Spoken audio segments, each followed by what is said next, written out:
मनसेकडनं काल दुसरी यादी जाहीर झाली आणि त्यामध्ये खडकवासला विधानसभा मतदारसंघात गोल्डन मॅन, गोल्डन आमदार, सोनेरी आमदार अशी ओळख असलेल्या दिवंगत आमदार यांचे सुपुत्र मयुरेश वांजळे यांची निवड करण्यात आली, नियुक्ती करण्यात आली। आता नेमकं मयुरेश वांजळे यांची उमेदवारी हा अनेकांसाठी एक सरप्राईज एलिमेंट होता।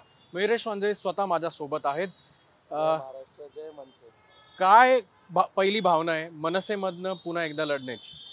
अश्रू अनावर झाले ज्यावेळेस लक्षात आलं की आपल्याला उमेदवारी भेटली आहे। पहिले तर खरंच वाटत नव्हतं, पण जो तप केला, जो परिश्रम केला, त्या कठोर परिश्रमाचं हे एक चांगलं फळ आहे।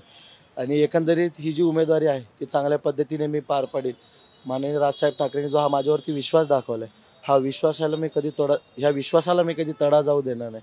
आणि त्यांनी जी जबाबदारी माझ्या खांद्यांवर दिली, मी त्या जबाबदारीला नक्कीच चोखपणे पार पाडील, हा विश्वास मला आहे। मयुरेश, मनसेमध्ये जाण्याचा निर्णय सायली जर आपण बघितली तर राष्ट्रवादीमध्ये आहे, आपण मनसेमध्ये जाण्याचा निर्णय कशामुळे घेतला होता? काही मुख्य कारण त्याची होती का?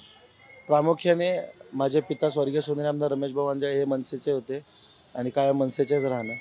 मला कुठेतरी एकंदरीत वाटलं की वडिलांचा वारसा आपण पुढे नेत मनसैनिकांना सर्वांना आता बळ देण्याची वेळ आलेली आहे। सर्व मनसैनिकांना जागा करण्याची वेळ आलेली आहे। संपूर्ण महाराष्ट्राची हवा आता बदलते आहे आणि त्या हवेत फक्त एकच नाव आहे, राज ठाकरे, राज ठाकरे। आणि त्या हवेसोबत आपण कुठेतरी जनकल्याणाची कामं खूप चांगल्या पद्धतीने करू शकतो। आपल्या लोकांपर्यंत ज्या सुखसुविधा आहेत त्या चांगल्या पद्धतीने, चोख पद्धतीने आपण पोहोचू शकतो। या विश्वासाने मी ठरवलं की आपण माननीय राजसाहेब ठाकरेंना भेटून त्यांच्याकडनं आपण त्यांना विनंती करून की आम्हाला तुम्ही उमेदवारी द्यावी, अशा पद्धतीने माझा तो ट्रॅक होता। अशा पद्धतीने मी सगळं ठरवलं होतं। मनसेच्या आधी अनेक नेत्यांच्या तुझ्या भेटीगाठी झाल्या होत्या, अगदी जयंत पाटलांपासून तुला सगळ्यांचे फोन देखील आले होते। नेमकं मनसेमध्ये ज्या वेळेला तू जायचं ठरवलं होतंस, कुठल्या पक्षश्रेष्ठींशी तुझं बोलणं झालं होतं आणि त्यावेळेला काय चर्चा झाली? नाही, माझं असं काही कोणाशी बोलणं नाही झालं। हे बघा, I was a blank book, जसं सगळे म्हणतात की माझं पानच कोरं आहे आणि a blank book is always open to all. So keeping that in mind, एकंदरीत जर आपण सगळ्या गोष्टी बघितल्या तर मला जिथून कुठून संधी भेटेल तिथून माझी लढाईची तयारी होती। पण प्रामुख्याने मनसेच, कारण माझ्या वडिलांचा वारसा त्या ठिकाणी होता। पण अगदीच असं नको व्हायला की बाबा आपण कुठेच अप्रोच नाही करत आहोत किंवा कुठे नाही, कारण माझे पिता स्वर्गीय सोनेरी आमदार हे लोकनेते होते, हे सगळ्यांनाच प्रिय होते। आणि ती धोरणा डोक्यामध्ये ठेवून सगळ्यांचा आशीर्वाद घेऊन आपल्याला बाबा आता मराठी माणसासाठी आणि मराठी माणसाच्या अस्मितेसाठी काहीतरी करायचं, ह्या धोरणीने मी निर्णय घेतला की मला मनसेमध्ये जायचं। आणि त्यासाठी मला कधी काय असं कोणाचं फोन वगैरे किंवा हे काय असं झालं नाही। ज्या वेळेला राज ठाकरेंची भेट झाली होती, काय तेव्हा चर्चा झाली तुमच्यामध्ये? राजसाहेबांनी चांगल्या पद्धतीने माझा जाब घेतला।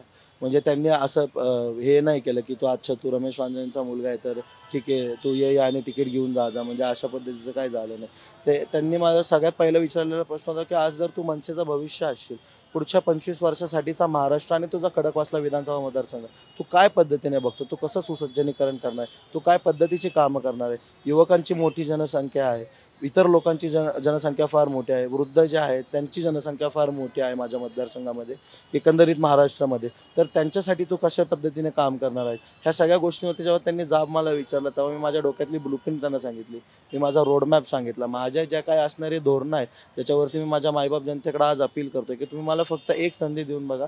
जर मी कुठं तुम्हाला चुकीचा घावलो किंवा तुमचे जर दिलेली आश्वासनं मी पूर्ण नाही करू शकलो, तुम्ही मला परत पुढच्या पंचवार्षिकला तुमच्या दारात देखील उभं करू नका।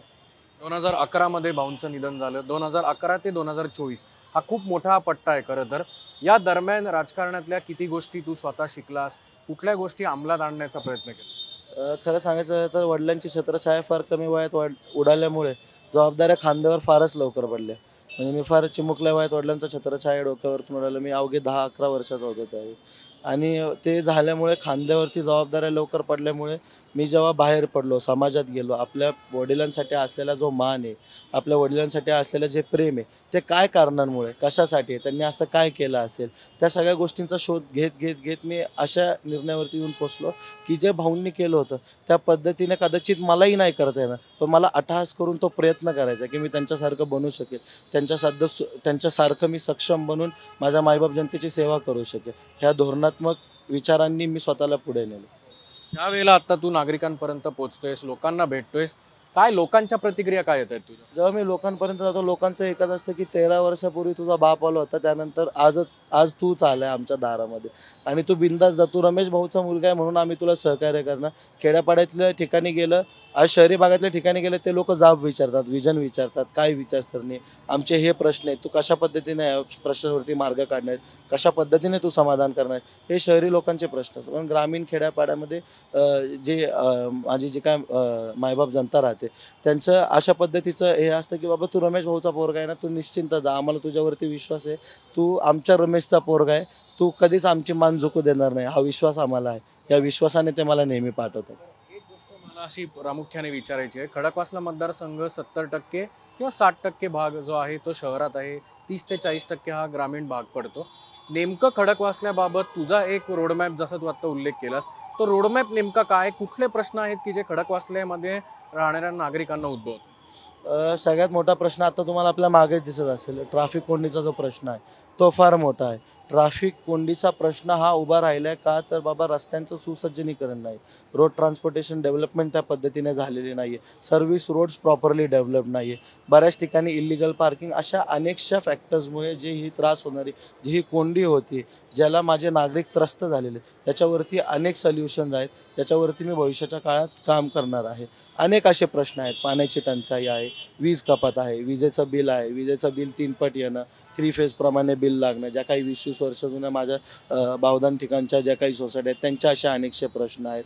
आणि प्रामुख्याने जे आहे की माझा जो युवक मित्रबंधू परिवार आहे तो आज फार डिप्रेस्ड आहे. द ओनली कॉज बिंग की आज त्यांच्याकडे एम्प्लॉयमेंटसाठी सोर्सेस नाही आहेत तर ते फार कमी मनी बेअरिंग आहे आणि त्याच्यावरती मी खूप चांगल्या पद्धतीने आता MIDC डेव्हलप करण्याचा मी प्रयत्न करून काम करत आहे. शेवटचा प्रश्न, आज भाऊ असते तर कदाचित तुला एक वेगळा पाठीवर हात मिळाला असता, भाऊंची आठवण येते?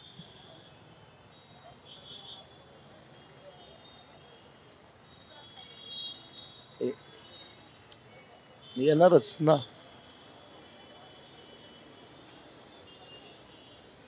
तू खरं तर खूप हा सगळा गॅप जो भरून काढलायस मयुरेश, आत्ता एक वेगळा विश्वास तुला स्वतःला आहे. घरच्यांबद्दल काय सांगशील, जेव्हा घरच्यांना याबद्दलचा जेव्हा जाणीव झाली किंवा एक लिस्ट समोर आली की मनसेमधून माझ्या मुलाचं नाव आहे, तेव्हा घरचं वातावरण? घरच्यांचं एकच मत होतं की तू परिश्रम केलाय, तू तप केलाय, त्याचं फळ तुला मिळताना दिसतंय. उमेदवारी भेटणं हे खूप अशक्य गोष्ट किंवा अवघड काम आहे आणि आजच्या वातावरणात ते फारच अवघड आहे. जसं आपण म्हणतो की तिरी लढत होणार आहे, जिथे 3च उमेदवार असणार आहेत, बाकी सगळे अपक्ष उमेदवार असणार आहेत. अशा परिस्थितीमध्ये तू तिकीट मिळवलं आहे, ही पहिली गोष्ट तर इथं कळतं की बाबा तू जो तप केलाय, तू जो परिश्रम केलाय, तुझी जी विचारसरणी आहे तुझ्या मायबाप जनतेला पटते. कारण जो सर्वे जो रिस्पॉन्स सांगते त्यातनं तुला ही उमेदवारी मिळाली आणि ह्यातनं कळतं की तुझी मायबाप जनता ही तुझ्या सोबत आहे. धन्यवाद. तर आपण बघू शकतो की रमेश वांजे यांची आठवण काढताच मयुरेशच्या डोळ्यात अश्रू आलं. पण जे रमेश वांजे यांचं स्वप्न खडकवासल्यासाठी होतं तेच स्वप्न पुढे घेऊन मयुरेश आता मनसेकडनं लढण्यासाठी सज्ज झालाय. कॅमेरामन किरण काजेसा, अक्षय बडवे, साम TV न्यूज, पुणे. देश विदेशातील प्रत्येक घडामोडींचे लाईव्ह अपडेट मिळवण्यासाठी आता साम टीव्हीच्या सर्व सोशल मीडिया प्लॅटफॉर्मला लाईक, फॉलो आणि सबस्क्राईब करा. तसंच सर्व नोटिफिकेशनसाठी बेल आयकॉन प्रेस करायला विसरू नका.